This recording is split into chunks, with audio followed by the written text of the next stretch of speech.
Good morning, everyone, and welcome to Talking Business. I'm Stephanie Van Bark, and I am a small business owner. This month, as many of you know, we are celebrating Women's Small Business Month. We are honoring women entrepreneurs, and today in particular, mompreneur, which brings on its own special challenges. But at any rate, we will welcome Altrese Hawkins of Little Miss Turbans. Hi guys, how are you doing today? Hello, thank you for joining us. Of course. I have my 6-year-old just here on his virtual call for class, and he is like, "What are you doing? Where are He you?" poked me in earlier. Yeah, He was right checking it out earlier. Yeah. I see his microphone, but not his face. Yes. So welcome, and thank you for joining us. And on a side note, I don't know if y'all will notice I'm wearing pink and green today, but that's because she's my Sarah. You know, I like to call my stars out. Yes. But you have a very interesting business. I actually have known you since you started this business, Little Miss Turbans. Tell us who you are and what you do. Okay, so my name is Altrese Hawkins. I'm actually originally from the Chicagoland area. I wear many hats in this world, and I just feel like breaking the norms. A lot of times in the world, they say you must do one thing in one track, and that is it, and you cannot branch out or focus on other things. That is the furthest from the truth with my journey within being an entrepreneur and starting Little Miss Turbans. In 2017, I had my daughter. Her name is Ava, and I had not the slightest idea how to do natural hair. I probably had a relaxer from God knows when, maybe 3rd, 4th grade, all the way through college and in life. And I think she heard her name, and I can hear her behind me coming marching The up. life of a mompreneur, by the way. But I just wanted to teach her how to love her hair. And in order to do that, I had to wear my hair natural. And when you're pregnant, also, you don't want to relax your hair. That was another big thing. And so I had stopped relaxing my hair when I was pregnant with my first child, Jet, in 2014. But then I was always my wigs, my weaves, blowing out my hair if I was going to actually wear it. And that was that. But in 2017, that was the first time that my hair and my curls actually saw the world. And I had no idea. I couldn't put my hair in a ponytail. I literally could not put my hair in a ponytail. And that was more of a wake-up call for me in learning through going through my natural hair journey as, what do I do? What products do I use? What happens when I have to go to work in corporate America and my hair is a super hot mess? What do I do? And the same thing with my daughter. You don't want to have your child go out the house looking crazy on a regular day basis. If I can't figure out what to do with her hair at that particular time, what solution can I have in order to get out the door? There she is. Walking in. Turning to say hi. You say hi. Hi. It's been wild since I've have a seen solution you. for her hair. And then my son now is joining within his Zoom class. Hi. Yes. Y'all are much bigger now. I remember when you were little people.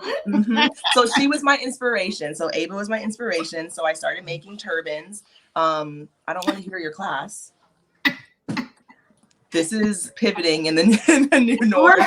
We're gonna have to unpack that for sure. I started Little Miss Turbans for her. Started making baby turbans. I would take her around, just dropping off Jet to school, going to the mall, going to the nail shop, and people would be like, "Where'd you get that for her? Can you please make that for my daughter? Can you do this?" And I was like, I just took my sewing machine and I made it. I saw a picture of a baby wearing a turban online, and the shop that I was trying to purchase from was always sold out. Couldn't get it for maybe 2-3 months. I was trying. And eventually I said, hey, I've known how to sew my whole life. My grandma taught me how to sew.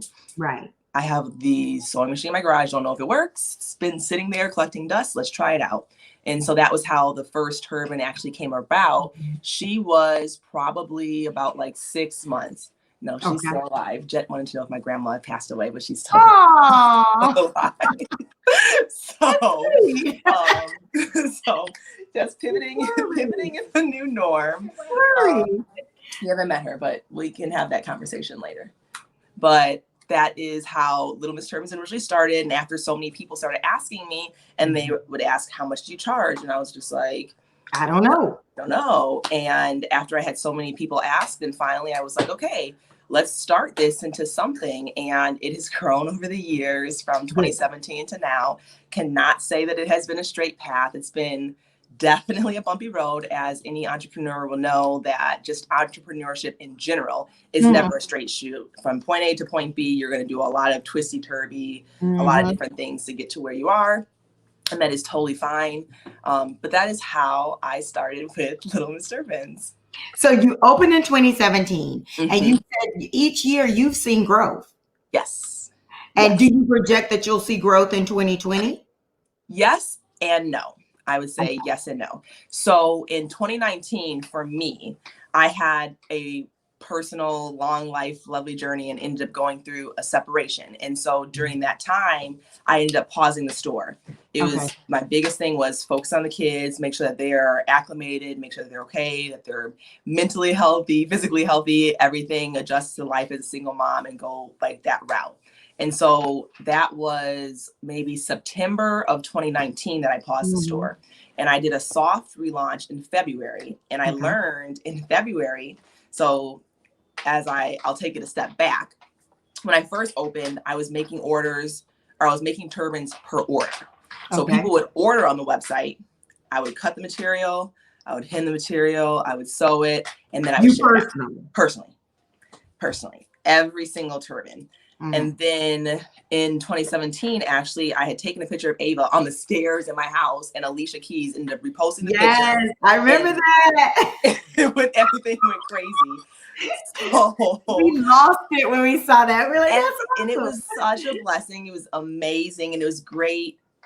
But then as a company and entrepreneurship wise, that is not okay, because now I have hundreds of orders. And I'm having to cut material, hem the material, sew material, go to the store, buy more material, because the material that I thought I had is no longer there. And so I had to change up my supply chain. And so I ended up hiring some more employees. I had an employee that ended up cutting all my material. So that ended up being like the second stage of the supply chain. But then when I relaunched this year, everybody was anticipating the relaunch. And even though so there are 5 steps in my supply chain. So you cut the material, you hem the material, you hand sew the turban, you do the style, and then you have the finished product. Right. And so the majority of my inventory in February was, yes, Jet? What progress do I need to go to? 30 minutes. And you can actually go back and log into your class for a virtual class. I passed. That's really good. iReady for Broward County people that know about iReady. But for the supply chain that I ended up having, everything was made. We just had to have the style. And that for me, and that was in February. And that's a personalized style. Yes. So Little Miss Turbans has 4 different styles. So as you can see behind me, there are 3 different styles in some of the turbans. So the blue and the pink style are called the donut turban. The Motherland turban, which is the bow, and then the green turban, the emerald, which is a double knot. I also have the simple turban, which is not displayed right now, but there are 4 different styles. The issue that I had with my inventory is, what if I pre-made 10 donuts, but people wanted to buy 10 double knots? Right. So I was leaving it to where I left it all in just the plain turban form. And then when people purchased it, I would go ahead and I would just make the style. It takes about 10 to 12 minutes to make a style. For me, and that is where the catch-22 came in, is I still was making all of the turbans. So like about 150 turbans a month were going through my hands. And I'm a mom of 2 kids, and I'm working full time, and I have this. It's just, I'm in an active chapter sorority. And so it was a lot. And so having to hire my employees, although it took me 10 minutes to make a style, it took them 30 minutes to take a style. And so when I would have a customer expectation of, your turbans are going to ship out within 2 weeks, and it's 3 weeks, it's a month, it's 6 weeks, it's a problem. It doesn't matter if it's COVID or not. Absolutely. It doesn't matter. You have customer expectations, and this is what they're looking for, and this is what they want, and you're not meeting those expectations. Absolutely. So at that soft launch, that was what happened. I got flooded with orders, which was a huge blessing. It was great, but I couldn't maintain it. So then I had to pause. And so it's that ebbs and flow within like an e-commerce business that you want to essentially make it to where it's consistent. You don't want to have peaks and valleys, peaks and valleys, peaks and valleys. And that's how it's been for me over the past 3 years of being in business. Is I get a surge of orders, then I have to pause, and then I have to fulfill them. And then I get a surge of orders, and then I have to pause, and then I have to fulfill them because I'm making everything on my own. February, go ahead. Now I was going to ask, so are you, when you decide to pause, when you decided to pause, what are some of the strategies and mechanisms you're putting into place to try to rethink both your shipping, your manufacturing? How do I do this better? Is there a mentor you follow and use as your example to make those kinds of decisions?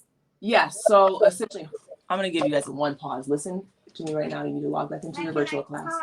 Stop. Mompreneur, I'm telling you, it's real. It's a real thing. It really is. And of it's course, a real thing. Don't be fooled. And now in the pandemic, when you're in the house, 24 hours, that's a whole nother can of worms. And you know, the thing is, of course, my son's computer would have decided that it didn't want to work on Monday. So I had to turn into Best Buy and I had to, so I'm getting him a new computer because it turned out that it's just a whole long journey, but he has my MacBook. So right now I'm broadcasting from my phone when I should be broadcasting from my MacBook. And so now he's like, oh, look he's in my iMessages and he's on my FaceTime and he can read now. So he's like, oh, I want to call this person. Oh, I want to call this person. I'm like, no. Stop it. Yeah, I'm like, no, we're not calling people right now. We're not calling people on FaceTime like right now. Here's the rule: you got to give him the phone, and you take the MacBook. Exactly. But to your point, your question. So, what did I do during those pauses? So, during those pauses, to make everything more efficient, I identified what my gaps were, and for me, the biggest gaps were the ebbs and flows of ordering. The not hitting the customer expectations for shipping, and all of that is because of the infantile infancy stage of my supply chain. Gotcha. So the biggest thing of that was focusing on building out my supply chain. So I ended up going through the process of vetting different suppliers, but which were, when I say suppliers, I was looking for seamstresses. My biggest thing was I wanted to hire somebody within the South Florida community, somebody within our community. Yes, Jet Michael. I'm thirsty. Okay, so go get some water. It was with somebody within the South Florida community, and essentially just like build our economy, and keep the money within our community. And so I could have gone at that point, this is pre-COVID, I could have gone to China, I could have gone outsourcing it, could have done the drop shipping route, but I really wanted for Little Miss Turbans to stay a handmade company and to stay a company that was handmade within the USA. And I really wanted to focus on those that were in our community that were impacted by the current economic standpoint. And to do that, I had to go out, and I think I went to several different places just in the South Florida community to talk to seamstresses, to talk to tailors, to talk to different people to see, hey, are you able to make this product? How much would you potentially charge? And start doing that business conversation. After vetting suppliers, I ended up choosing one supplier. The company is actually High Class Designs. She is also in South Florida in Margate area, and she has her own seamstress company. And so she and I have a partnership, and she makes all of my turbans. From February until now, she has probably made about 500 to 600 turbans. And so now that inventory that I have on my website is pre-made.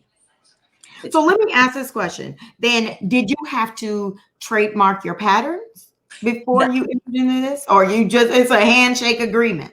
So we have you got me water. Thank you, baby. So we have it. He's such a sweetie. Yeah, I do want it, but I'm talking. So I'll I'll drink it a little bit later. And so in the fashion industry, the issue is as follows. So I looked into patents, I looked into trademarks. Trademarking would be more so for my name. So Little Miss Turbans, the name, the brand, that would be, the trademarking would be of my logo. The actual patent of my patterns is a little bit different. Now for fashion companies, let's say I am making a patent for a square, piece of, like a square, that's my pattern. If a company decides to say, oh, my inseam is 1/2 inch, if somebody says my inseam is 3/4 an inch, my patent is no longer valid. They're not copying my thing. So it could be the exact same turban with a 1/4 or a larger or smaller inseam. Yeah. It doesn't matter. And so that was the biggest thing with respect to fashion. And if you think about it, you got how many jean companies are there out there? How many shirt companies out there? The biggest difference is if they're going to be taking my images and my actual like pictures and content. So those are things that I'm able to copyright, that I've been looking into going through and copywriting. So from a patent, meaning that turban right over your shoulder, if someone were to duplicate that it would have to be that specific. No, if they were like, anybody can duplicate that turban over my right shoulder, and there's not a protection that can be done. So it's the same thing. If I want to go into jean making business, I can go make jeans, and I'm not going to get sued by a company because I'm making more jeans. It's that's just how it is within the fashion industry. And so it's more so copywriting the content. So your pictures. So whereas there has been times where a different turban company went on my site, took pictures of Ava, took pictures of me, and they're like, this is our turban. We're selling these turbans. And people were trying to buy their turbans, but they didn't have it because I go to mom and pop shops to buy my material in South Florida because I'm supporting more small businesses, and they had my pictures on their site and they were selling my turbans on their site. And that is where you have the copyright infringement that comes into play. And did you have an attorney send a cease and desist order? Or? So as soon as I contacted the person and I let them know that that was what my intentions were, that was when they're like, oh, she means business. We're just going to take it down. So I never ended up having to get it to go that far. And you have a lot of competitors? So there are. So the market actually has, and I wish I had my computer and I could actually have a lovely competitor analysis. So there are several, like I would say, large competitors that are in the market sector that I have. Oh, you were cleaning your cup. Okay. Yeah, it smelled dirty. Oh, it smelled dirty. Okay. Okay. That's okay. So at least he's gonna clean when he gets older. This is good. He does. He is very good with that. He's very caring. He's very like mommy, I'm not gonna go to bed till I help put up all my toys. And so he's really good with that. But so I would say my biggest competitors that I have in the market right now, there's a company called topknots.co. There's a company called Sweet Peas. They're all competitors. There's also a Yugo Natural, which I recently determined she doesn't make the same type of turbans that I make. And the difference between those top 3 competitors that I would list is the other 2 are actually don't have African-American founders. And so those are initially in 2017, it was the only turban companies that were out in the market, really was the top 2, those other 2 companies. And in my head, I was like, okay, so I'm going to focus on my target market being the African-American community. Like this is something that's like, as an African-American, and if I look at a turban company that's founded by somebody, or a turban that's founded by somebody or myself, I would say, okay, we're going to go here. Because when I look at their media and I looked at their social media, I didn't see it was rare, few and far in between that I saw people of color represented on their site. And so I was like, okay, that's really easy. I have this little 6-month-old girl that I have here that I can take pictures of all day, every day. And this is perfect. And so that is how I really made a big entry into the market, was because I was the only Black-owned turban company that was out there back in 2017. Now I have a list of probably like 13 or 14 companies that are out there that are in the market. But the biggest thing that I like to tell people who are aspiring entrepreneurs, you have to look at it this way. How many makeup companies are there out there? Can you name all of them? How many different types of bread are there in the grocery aisle? How many types of liquor is there in the liquor store? Right. There's always a market sector or that you can join that market. I mean, there obviously some markets have higher entry barriers than others, but there's always an opportunity. And as long as you find the correct target audience and the correct target segment, you're fine. It doesn't matter with other companies. It keeps you maintained. It doesn't matter. Like, as long as you have something that differentiates you from your competitors, that's all that matters. There's nothing else that really matters. So that's what I like to tell other aspiring entrepreneurs who are not sure about entering in a business. Well, it's interesting because, you know, as you know, and I'm sure you've done way more research than I have, the natural hair care industry exploded. I mean, it's been amazing to me to watch how it's evolved. And so there has been opportunity and potential for entrepreneurs like you to get into that space. Yep. And I think I find it very interesting that even others are now recognizing the value of being in that space as well. So as you think through that, what are some of the strategies you are thinking to implement to make sure you're able to sustain and even elevate and become a larger brand? Because even though my first day at school, we're skipping numbers too. I'm confused with what you're asking me. When I was in Mr. Monte's class, we were skipping pages 2 by 10 and all that stuff. Okay, just pay attention to class. I don't know what he was. I was like, you don't know what you were saying. You don't know what you were saying. I don't know what he was asking. You were like, just clip into your face. I was like, but mom's gotta have all the answers. Yeah. So, and that was the thing though, as far as for all of the viewers, I had to sit last night and today really long and hard. I said, do I want to lock myself in my room? Because I have a desk in my room. I have a desk down here and I have a desk in my room. And I have a monitor upstairs and I have a monitor down here. And I was like, do I want to lock myself in my room where it's going to be guaranteed quiet, take a chance of them running rampant downstairs, and then have like quiet uninterruptions? And I said, or do I want to be downstairs, make sure I can hear where Ava is, I can see her on the baby monitor, and he's right here being watched in school. I said, wait, the title is pivoting in the new norm. I said, I need to let the viewers know and see what the new norm actually is. So I'm going to sit with my lovely chaotic life and the normal chaotic, and we're going to go ahead and go through. Still are able to do a lot of turbulence. Yes. I have perfected being interrupted and being able to hold a train of thought when I go to another item. Which is, I mean, you tap on something anyway, because I think the pandemic has really kind of highlighted this. But mompreneurs have had to juggle a lot of stuff. So have you pivoted personally, I guess? I mean, other than having to make your workspace at home, meaning have you structured your schedule in a way that really supports this new norm and your operations in a way that supports this new norm? Absolutely. So everybody that knows me personally already knows that I'm the OCD of OCD people that there probably are out there. And the only way that everything can be fluid is consistency. And that is the biggest key. And consistency within reason. And so for our family, the thing that works the best is in the morning, virtual school starts at 8:00. We are up at 6:30 in the morning. We're doing our morning routine.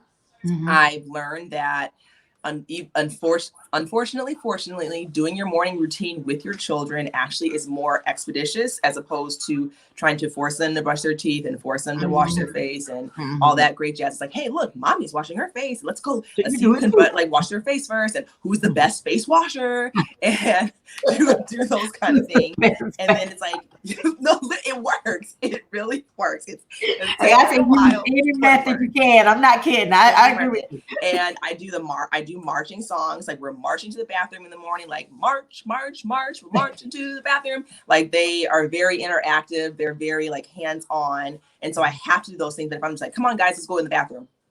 will not happen.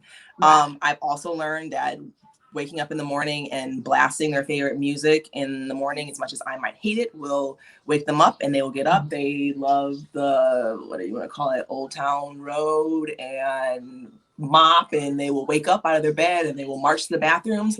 We go on a run every morning. I've gotten a little bit off in the rain, has been like really rainy and icky lately, but we'll normally go outside for a walk run from 6:45 to 7:15 so that my 6-year-old can get all as much energy as he can before he has to sit, because first graders are not meant to sit in front of a computer all day at all.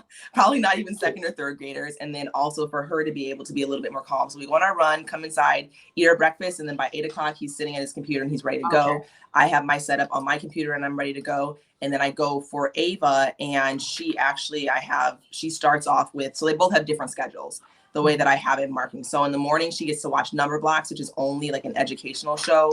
And this is also when I'm only at home. I also have an absolutely amazing babysitter that comes and helps me 3 days a week because I cannot do it by myself. And that was one thing that COVID taught me, was use your resources, use your support system. Don't try to do everything by yourself because it's impossible. You're going to backcheck yourself. Something that I could get done by myself in an hour takes 4 to 5 hours being a mom. And being a full-time, making sure that the computer is turned on and that they're logged in and that everything is fine, and making sure that everybody has their pants on. Exactly. That was this morning. Hey, where are your right pants? before the show. Where are your pants? Exactly. So we have that nice structure. He starts getting his work done. Then I'm sitting with Ava. I'm working with her. She's getting her learning activities done. I have both of them in Kumon. So they're doing Kumon. And then she has her free time break. So really from 8 a.m. until 3 p.m., it's all educational. Whether it's a workbook, whether it's reading, whether it's an educational show, it's only education for the two of them. I normally have Ava in a little desk that I sit like right here, because rule is in the house that if mommy's downstairs, everybody has to be downstairs. If mommy's upstairs, everybody has to be upstairs. Said, go into seesaw. Okay, go into seesaw. I don't know how. I knew it. I don't know how to go into seesaw. Go ahead when you when she's done. Go to Clever and read, and it should have a seesaw. If not, I'll give you Kumon, and then we'll do the seesaw. I'll talk to the teacher, and we'll catch up later. Catch up to what? So we'll catch up on the seesaw like after school's over. Oh, I thought you said catch up to this. Oh yeah, no. So it's all about working within that structure and being able to be fluid. That is the word, fluidity. And so even though I might have blocks of time where from this time to this time, we're supposed to be doing Kumon, from this time to this time, we're supposed to be doing reading, from this time to this time, that's okay if it doesn't happen.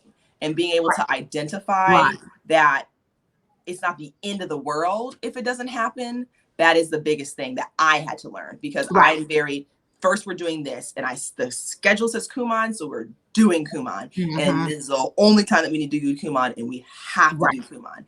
Whereas now I say, hey, you know what? We have 4 hours of learning time. Do you want to read? Do you want to do your Kumon? Do you want to do your tablet game that has the letters and you're matching the puzzle, or do you want to do an activity? And so as long as it's about education, it doesn't matter if it falls. Exactly. And that was something that I had to really pivot and get a better understanding of, is instead of like forcing something down, for kids, it's like giving them options, which makes them think that they're in control, but it's options that I want them to do. And so it could be a situation where I'm like, hey, you can do your Kumon, or you can do your Kumon packet, or we can work on your handwriting. I don't want to do either. Okay, well then it's nap time. Those are your options. It's nap time, it's Kumon, or you do it. Kumon, it is. Kumon, it is. So which one do you want to do? And so at that point, then that's what I'm like, okay, well, I'm going to do this. And I'm also this lovely timer. I have a timer, and I have everything on time. So say, hey, we have 30 minutes, and this is what we're doing. When the timer goes off, you can stop, and then now you have your break. And then they have a 15-minute break, because they're structured still. So everything is extremely structured on what they do. Even with their playtime, I have bins of activities. So when they have their activity time, they can choose to paint, they can do Play-Doh, they can do puzzles, they can do chalk. So during that time, I give them that option. And so it gives them more freedom, but it's also within what I want them to do. So it's more controlled. And that is does that free you up to do what you need to do in terms of work as well? Exactly. Because I wouldn't be able to, like, because a lot of the times the biggest problem in this time with parenting and COVID is like kids are just running around wild with nothing to do. And so they want your attention. Exactly. And they want your attention. And they want your attention all the time. And that's totally fine, because that's now you're there. I mean, like, they're confused, we're confused. Like, not only do we have to adjust, they have to adjust as well. And so it's that fluid model that you really have to understand. And so for me, I'm like, hey, if you're sitting, I have a meeting right here, and I'm on my meeting and I'm talking and I'm having a conversation. Okay, you have puzzles. So you're doing a puzzle, you're doing a puzzle. Hey, flashcards. Hey, Jet, why don't you teach your sister all of her numbers? Hey, why don't you play teacher? So like just different things like that. But then I make it so that they're in my space. For my children, I have to see them at all. What's happening? Yeah. I have to. And I can say, like, the funniest of stories, the first day of COVID, I remember I came back home from work. It was like March 13th. I think that was a Friday. That first Monday, I was in a meeting. I was a 9 a.m. meeting, and the kids had said, oh, I want to get water. Mommy, at that time, I had kept the water bottles. Yes, Jen, Michael. 11:15 is when we're going to do our reading. Okay. From my teacher. Okay, thank you for letting me know. Okay. We had 9:15 meeting. It was my meeting. I was briefing my team. I was letting them know what they needed to do for the week, et cetera, so forth. And this is for my day job. And Jet was like, I need some water. I kept the water bottles in the garage. And I said, okay, go ahead and go grab a water bottle. 8 minutes later, I'm like, where are they? What's going on? I don't hear something. You can't hear something? Big problems. I go, and my garage is where I keep my like outdoor pantry of things, because I'm a Costco shopper. They had poured out 2 liters of Coke, a liter of V8, like the big V8 thing. They had then sprinkled OxyClean, because my garage is empty. Like, you can park 2 cars in the garage, and sprinkled OxyClean all over the garage. Had taken the floaties out of the floaty bin, because I have everything in containers, out of the pool stuff, and they were playing slip and slide across the garage. Oh my Lord, they figured out how to do that? 8 minutes. 8 minutes. Yeah, now that's true. Children can be dangerous in 8 minutes. Now, you have way too much time. But it's the fact that they figured out they could mix up enough stuff to do a slippy slide. That's yes. And that is it's literally insane. So that was when I learned. I said, oh, so we're gonna have to be extremely rigid. Where everybody is. And this is how it is. So like, Jet has his water bottle. I don't know where the water bottle cap is, but they cannot have water unless it's in their water bottle. We've had too many spills with open cups, and they have their own water bottles. If you want to drink, find it. If you don't know where your water bottle is, sorry, we need to work on being responsible. Like, and same thing with the slip and slide. I looked in the garage, I saw it. I said, hey, here's a bucket. I said, here are paper towels and towels. I said, clean it up. And I went back in the house and they cleaned it up. And that's the thing. Like, I cannot get, as a parent, I cannot get upset because it was 8 minutes. Why am I going to get upset because it was 8 minutes? I mean, of course I thought, yeah, he's 6, he's almost 7. He's going to go grab it and come back. No, why am I going to get upset? You can't get upset if there's just certain things. And that is the biggest thing. Stay even, just understand that things will happen. And they're kids. They're going to do stuff. They need the guideline and the structure. And so he won't do that no more if he has clean. No, that's why I'm always, they're right here. Yep, they might interrupt me every couple now and then, but I know exactly what they're doing.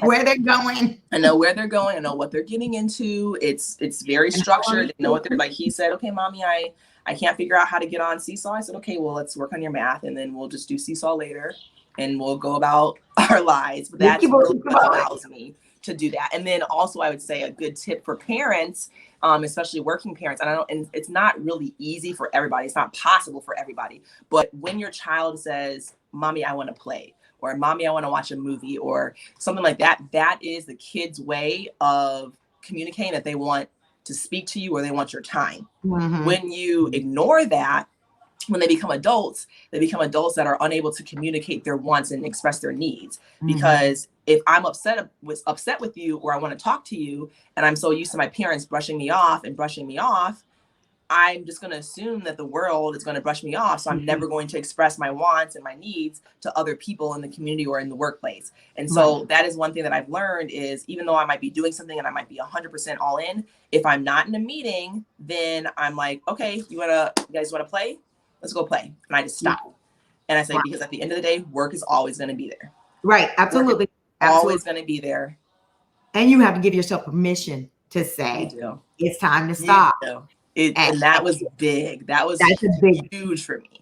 And that's a big problem. That's a huge thing. And giving yourself permission is big. So my schedule will typically start like at 6:30 in the morning when I get them up. And then normally I'll go to bed around 2:30, 3:30 in the morning. Wow. I've actually learned through COVID that sleep is required and I can't burn it all cylinders. Absolutely. And so I give myself a hard stop. Normally it's at 12:30. If it's a really, really important high critical thing, my hard stop is 1:30. Right. But I've given myself that hard stop, making sure that is where it is. And I just give designated days. So there's Mondays are the days that I'm shipping out orders. Every Monday, all orders are getting shipped out. Right. Tuesday, Thursday, Friday, no. My turnaround time is 7 to 10 days. If you place an order within that time, it's going to go out the next Monday, as opposed to me doing 1 hour here, 1 hour here, 1 hour here, 1 hour here. It's not possible. Right. I know that like Tuesdays and Thursdays are days that I'm working on my business. So I'm working in marketing. I'm working on customer emails is in. So there's a difference between in your business and on your business. So I'm working on marketing plans, and I'm working on operations. I'm working on supply chain, different parts of the business that I have. And then of course I am also a full-time student and working on my MBA. Right. I was going to say that. I was like, oh my God, I saw that in your bio. Yes. Your master's degree in December. I was counting down for you. I'm so happy. I am so excited. What man? Mm-hmm. Awesome. It's just scheduling your time. That's the biggest thing. Scheduling your time. I know that between because their bedtime is 8:30 every night. At 8:30, they are in that bed sleeping. Like last night, they didn't take a nap, and normally they're supposed to take their nap. So I said, okay, 2-hour nap. You guys didn't take your 2-hour nap. They were in that bed at 6:30 p.m. Sun was still out, and they were asleep by 6:42. Okay, because they were tired. And they slept the whole night. And that's the thing. Keeping them on that schedule helps you be more productive. It takes a while. I didn't right. So it was still nighttime, and too, Ava was screaming. Oh yeah, it woke up in the middle of the night. Yeah. And I woke, and she woke me up. Okay, but didn't you guys went right back to sleep? Because she didn't push me around. It's because she was screaming. Okay.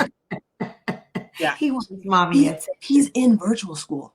But he wants mommy attention though. And he has headphones on.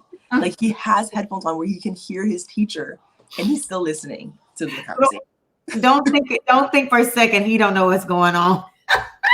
He knows 100%. So okay, so let me go back to the question I asked for, and I didn't even let you answer it. The industry itself, what's your strategy on figuring out how to position yourself so that you are one of those recognizable brands in an hair industry that's projected to be at 53.6% by 2025? I'm like, yeah. And I want to take, and I actually might take it because it might take my computer. I've done a lot of like industry research, and I've done a lot of industry, just a ton of market research, just overall and in general.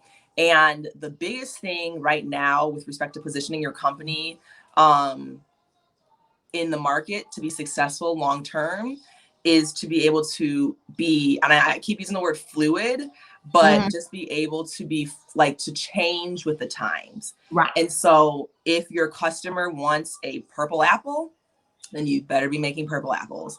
If your customer wants a blue butterfly, then you better be making a blue butterfly. If your customer, like for me, in my instance, if my customer wants a 1-week turnaround, then it needs to be a 1-week turnaround. It cannot be a 4 weeks, because that was in my shipping policy. My shipping policy was 3 to 4 weeks. Well, it's 7 to 21 business days for regular, but if high order volumes came in, it was 21 plus, and it was in the policies. Everybody can read it. You have to check the little checkbox of agreement before you purchase your order that says, hey, it's going to take this long, but still the customers were not okay with that.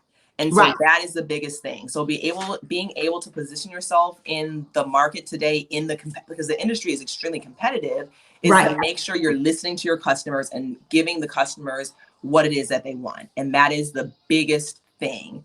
Also with respect to marketing, I've noticed a lot of trends in marketing where now content is more video, whereas before COVID, it was just static images. And then you have your blurs and it's static images and it's blurs. Whereas now the more the content that you see that's out there, it's videos. And so I'm like, as much as I know how my time is set up, I'm like, you got to figure out how to do that. To videos. And so for Little Miss Turbans as a brand, I'm actually in a month of pause for this month. Yes, Jack. So I started all the way from 10 and I finished okay, keep going. And I finished 62. Okay. Since I'm on 60. Okay, keep going. Good job. I'm proud of you. And so to stay in that market, you really have to be able to change and be able to like be okay with changing and growth. And as an entrepreneur, I would say, don't ever think that you can do it all. When you really think that you can be your marketing manager and your brand manager and your shipping department and your supply chain, that's where things tend to fail because it's too much. So being able to leverage resources is the hugest thing. And that is what I'm currently working on. Is I finally have my supply chain. I have my I have people that come in to help me with shipping. I have recently hired a web developer. So this whole month, Little Miss Turbans has been quiet. And so I am having a web developer redo my website. I've gotten a new logo. I've talked to a company and I've had them a new logo. And the biggest thing is for Little Miss Turbans is when you think of it this way, you hear the name Little Miss Turbans, you think of a child. Right. And that's how it started. And that was how it started. But now we have ranges from newborns all the way through adults. And not only my initial target market was babies or mothers that have children. And then the target grew to mommy and me. So now we're doing matching and me, mommy and me. And then now I'm expanding into the market where I'm working on people that don't have children. And so the name Little Miss Turbans is very misconceived. And it's confusing for people. And so I've started in my rebranding process using the acronym LMT because LMT can stand for anything. People who know Little Miss Turbans previously can say, oh yeah, Little Miss Turbans. People who don't know Little Miss Turbans is like, okay, that's fine. I'm learning. And then from LMT, I've turned it to LMT to LM Turbans because LM can be anything. And then turbans, exactly. So I've been starting with LM Turbans. So I'm doing it like softly and quietly in the beginning. And then I'll end up doing like a launch when the website launches, then it'll be a full campaign that's like, it's LM Turbans. LM Turbans, even to where I'm going to change the website as LM Turbans, because it's also, when you think about it, it's hard typing in Little Miss Turbans. And then people will say, is it Lil, like Lil? Exactly. And then they'll say, is it Miss, MISS? Is it MS? Yes. And so those are a lot of the questions that I get from my customers. And I'm saying, hey, people are confused. People don't really know. But if they could just type LM Turbans, that makes their life 30 times easier. And so that was the biggest thing that I've done to like change is I'm just going through it. I'm rebranding. I'm hiring extra resources because at the end of the day, nobody can do it all. Nobody can do it all. Nobody can do it alone. And so that's the biggest. What's your major marketing strategy now? So my major marketing strategy, as I'm like working through all over and like rebranding, is you're not pushing product. You're pushing customer engagement. And so you can have a picture of somebody in a turban and you're talking about something completely different. You're not talking like, buy my turbans, sell my turbans. This is my turbans. You need to buy. You need to buy. You need to buy. And for me, if I go into a Macy's or I go into a mall and they're like, buy this perfume, buy this. Hey, you want to buy this? Oh, would you like to buy this now? Would you like? And I'm like, I'm the person that's like, get out of my face. no, I'm not going to do this. Or even like car salesmen, like if there's like I like to think my purchases through. So if somebody's hammering down your throat every day to buy their product, they're not going to purchase your product. Absolutely. And I wouldn't necessarily call it a marketing strategy per se. No, go out this way, so everything's gonna fall. Go this way. Thank you. I wouldn't necessarily call it a marketing strategy per se, but one thing that really hit home to me was just the racial and social injustice that's going on right now in our country. Mm-hmm. And so if you actually go to my website, I changed all of the collections that I had to be named after a city that a African American unjustly lost their lives. So you'll have the Ferguson collection, or you'll have the Minneapolis collection, or you'll have the Cleveland collection, or the Fort Worth for Sandra Bland. And so I have all these different collections that are catered to social injustices and to raise awareness for social injustice. Mm-hmm. And I really want to use my platform at Little Miss Turbans to really talk to people about social and racial injustice, because it is so prominent within America. And it's not something that all of a sudden pop. It's always been there. But now social media is able to capture those items. And it's not just to like talk about social and racial injustice. It's to come up and find solutions. Because at the end of the day, you can talk all day, but if you talk and you're not doing anything, what is the purpose of having talk? Like, what action are you able to do? The next step that I have within the website is to really find a donation center for all of the families. So the Fort Worth collection obviously is for Sandra Bland. So I would like to get in contact with her family, be able to say, hey, what is it, something that you guys are really passionate about? What are you guys trying, or if anything, to do to like foster change in the community?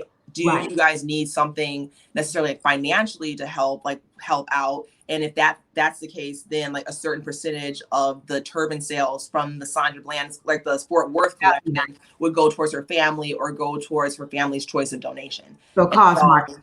Yeah, that's very, very nice. And I wouldn't say that it's like a marketing plan, because I've recently like talked to a marketing manager, and I'm going to be like hiring a marketing manager. And so I'm just more so explaining to her, these are the things that are important to me. This is what I want to keynote and I want to highlight, and you can do the marketing strategy based off of that. And then I can focus on other parts in the business. So I can't say that I have a formalized marketing strategy at this point, but I do know what I want to keep it in. Like I want to be able for people to know that it's LM Turbans as opposed to Little Miss Turbans. I know that I want people to know that for me, I'm very passionate about social injustice and racial injustice. Like you see my two little kids like running around me all day. Like previously, I can be honest and I can say, I was like, it doesn't have anything to do with me. I'm just gonna keep my head down and I'm working. I can't do anything. That was my focus. And I think a lot of people in America think, what can I do? I can't do anything. Of course you can vote. Of course you can go in and try to have legislative changes, because that's really the only way, in my personal opinion, that things, and I won't go too much in politics and all of that. But once I had children and things happened like Trayvon Martin and all of these different things, I'm like, I have a little black boy that has dreads and he's 6 years old. He comes older and goes out on his own. Right. And so that is really what made me think about those kind of things and really put me into perspective and made me just sit down and just really say like, hey, something needs to be done. There needs to be change. I don't know what that change is just yet, but I'm working on trying to figure that out. And I know that my Little Miss Turbans has 18,000 followers. That's a platform for people to hear and understand and be like, hey, we need to make a change. And so just using what you have to make a difference is the biggest thing. Right, exactly. So, I got some other questions I know, but I don't want to keep your time too long. Are you going to continue with turbans, or will you open up your products to include other types of accessories? And is there sort of a plan down the road, or what's your growth plan? Let me put it out. So I have a growth plan. I do plan on having other accessories come out further down the road. I actually, in my MBA program, I actually have met with several of my professors within entrepreneurship and sales, and gone through my business plan and talked with them. And the biggest take home that I learned is first, focus on your bread and butter. Right. Focus on, and your bread and butter right now are turbans. And before you expand into other accessories, make sure your bread and butter is consistent. And so when they looked at my sales growth and how it goes, woo, woo, that's when they said, hey, you need to have it to be like this. So once you're able to have your turban sales to where it's even Steven, then at that point, then I can start expanding out. I had initially in my February business plan, I had planned to have in Q2 to release a different accessory, and then Q4 to release a different accessory. So I have the like the R&D, I've had the prototypes, I actually have like them actually made and ready to go that I can put to market and just inventory that's sitting there. But then it did make sense when my professors were explaining to me and talking to me that you need to make sure that your bread and butter, your flagship item. Yes, Jet? Right. I finished all of these pages. Keep going, bud. Good job. And so that's like the biggest thing is to focus on having that steady state of income with Little Miss Turbans and with turbans, and then to branch out. And then you also want to think about like cannibalism from like a business standpoint. So if you have product A and product B, usually the new product that you get on is going to cannibalize some of the sales that you have from product A. And so please wait until I'm finished for this right now. Yes. Yes. Yes. It's going to cannibalize some of the things, the sales from A. So I want to focus on making sure that A is good and then introduce it so that there's not going to be that cannibalization.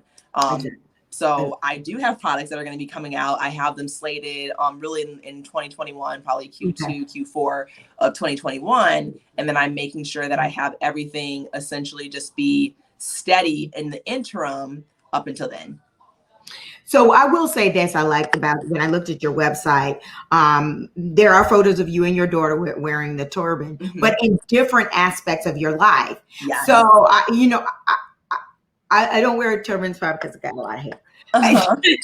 But I thought it was really cool when you're looking at, okay, this is something I could wear if I work out. This is something I could wear professionally. So I think it was a really nice way to demonstrate that turbans are flexible. You can have different colors, and you can transfer from, what do they call it, from the streets to the boardroom to the club. Exactly. There's no picture of her in the club with the baby. I promise. No. I promise. None of that. Yes. You can do it. It's her point. Exactly. I thought that was a really good marketing strategy. Yes. So were you able to benefit from any of the opportunities that came as a result of COVID? Yeah. I actually did. God, I'm trying to think. Is it the SBL? SBDL? SBDL. Yeah, I know what you're talking about. I never get the initials right. Yeah. SBLS or that. I did apply for that that small business loan. It's like a super small interest rate. It depends on how many employees you have. At the time I had 6 employees. Yeah. So 6 employees. And so I did go and apply for that. I was granted that.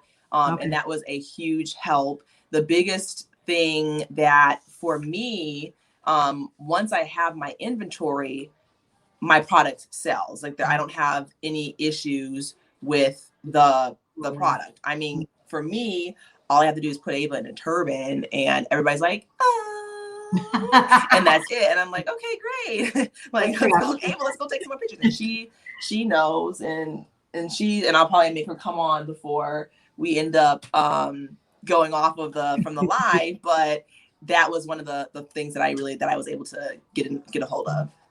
And your partnership, is that a contractual partnership? Did you decide it was good for you to go that route versus the handshake route? Yes, it's a contractual partnership. And then here she comes now. Good. Yes, bring her out. Bring the model out so we can see who's marketing. Can we turn that down? That's so loud. The real marketing guru. Because I'm not kidding. I've seen that work, and we lost our minds when Alicia Keys Yes. said hello to her. She was right though. She was beautiful. It was a beautiful, beautiful thing. Yeah. Yeah. Hi, So sweetie pie. Say hi. How are you? Good. Say how are you? The last time I saw her, she was a little bitty girl. So she's grown. How old are you now? How old are you, Eva? 3. 3? Oh, you're a big girl. We can put you to work. Yeah. You already are. What's your favorite color? Pink and green. Raise up a child as they should go. And I'll give you guys a quick demonstration. So this is one of the turbans I have. This is one of Ava's turbans, and she has her hair in a ponytail. We both do. Let's see. I'll just show you really quick how. So all of the turbans are already pre-made, so you don't have to tie them, and all you're doing is slipping them on over your head. So we have her hair, and can you move your head? She's like, you just take it. And you just slip it on over. Very cute. Can I fix it? Yeah. I want to put some of your hair down. Uh-oh, that just covered your whole face. But let me see. Put a little hair out. That is so cute. Yeah, she's looking at the iPad that's on the floor, and she doesn't want me to play with her. And she's like, she came in. She's more focused on others. Can you look and say hi? Can you just look? She said, that looks really cute.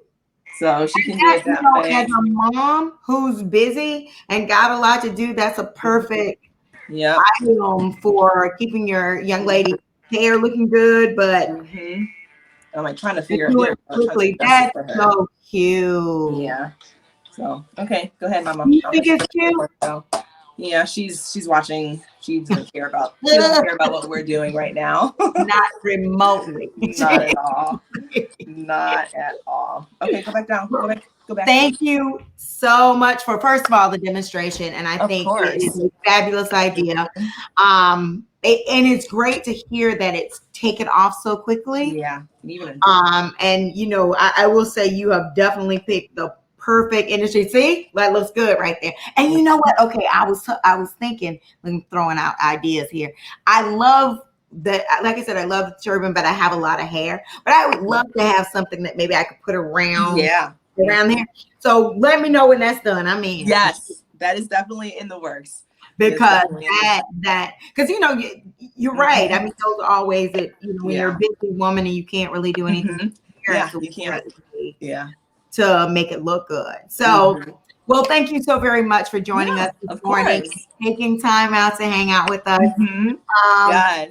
We'll get to see each other soon. Definitely. Keep us apart. Before we go, please tell us how we can get in touch with you. Okay, so I am on Instagram and I am also on Facebook. We have Pinterest, and then our overall email is going to be hello, HELLO, at littlemissturbans.com. Our website is littlemissturbans.com, which has all of our different information that's on there: Facebook, Instagram, YouTube, all of that. Instagram handle is at Little Miss Turbans. It will eventually be at LM Turbans, so it will be one of the two for you guys to be able to look out within the next month. But Little Miss Turbans. And when you get it all figured out, please keep us apprised and let us know. We'll definitely share it with everyone through talking. Awesome. Thank you so much for having me. Thank you so much. And we will talk really soon. Yes, definitely. Have a good one. Thank you. You too. Bye. Bye. So thank you everyone for tuning in today. As you all know, I am obsessed with the manufacturing market. So it was wonderful to hear that. I don't have the guts to do it, but I think it's very impressive for those who are able to invest in a product and really make it successful, as Altrese has been able to do. So we're very thankful. She shared some of her strategy of building her business. Again, it is National Women's Small Business Month, so we really inspire you to go out and really shop with women entrepreneurs. On October 30th, we are going to have a Talking Business happy hour from 6 to 7:30.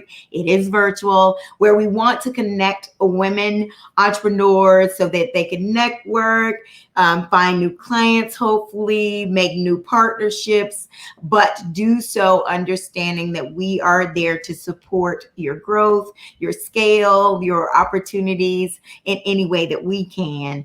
And then I also would like to say next Thursday, Terry Cooper is joining us from Soul Shine Academy at 10 a.m. That's the 22nd of October. We're going to show one of our latest and greatest shows on Tuesday at 10. So please stay tuned. Thank you, everyone. And we will talk to you soon. Have a great weekend.